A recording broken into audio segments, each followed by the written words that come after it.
بسم الله الرحمن الرحيم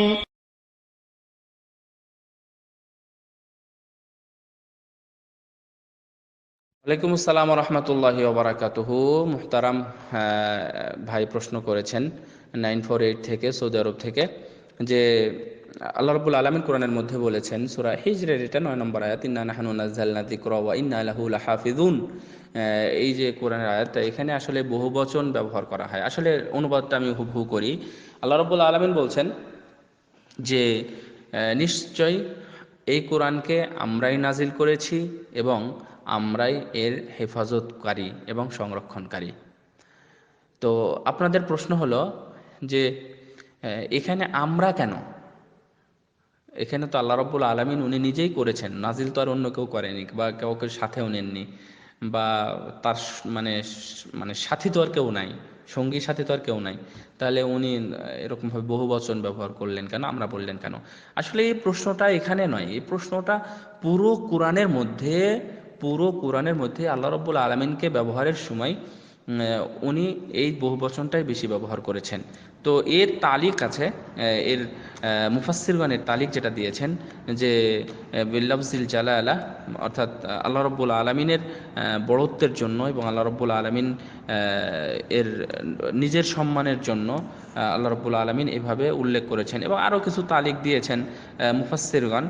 তো এটাই এটাই হচ্ছে সর্বশেষ কথা। এটা আল্লাহ রাব্বুল আলামিনের ক্ষমতা। যেমন ইন্না আতাইনা কাল কাউসার, আমি দিয়েছি নাকি আমরা দিয়েছি, আপনাকে কাউসার দিয়েছি।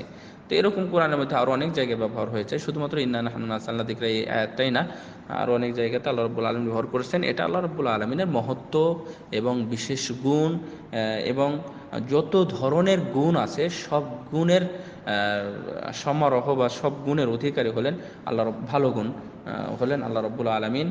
আর এই জন্য আল্লাহ রাব্বুল আলামিন নিজেই তাকে জমা হিসাবে ব্যবহার করেছেন। এটা এক। 2 নম্বর কথা হচ্ছে যে যখন কোনো কথাকে শক্তিশালী করতে চান অথবা বলতে চান সমাজে, আপনার কথা বলছি, তো তখন যদি সিদ্ধান্ত হয়, আপনার একক সিদ্ধান্তও যদি হয়, তাহলে আপনি অনেক সময় বলেন যে আমরা এই সিদ্ধান্ত নিয়েছি যে আমরা আপনাকে এটা দিচ্ছি না। এটা কেন?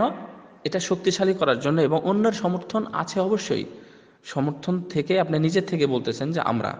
তারপরে আরেকটি বিষয় হলো যে যখন মানে আদালতে একজন ব্যক্তি থাকেন, অর্থাৎ বিচারক থাকেন একজন, দুইজন না, তিনজন না।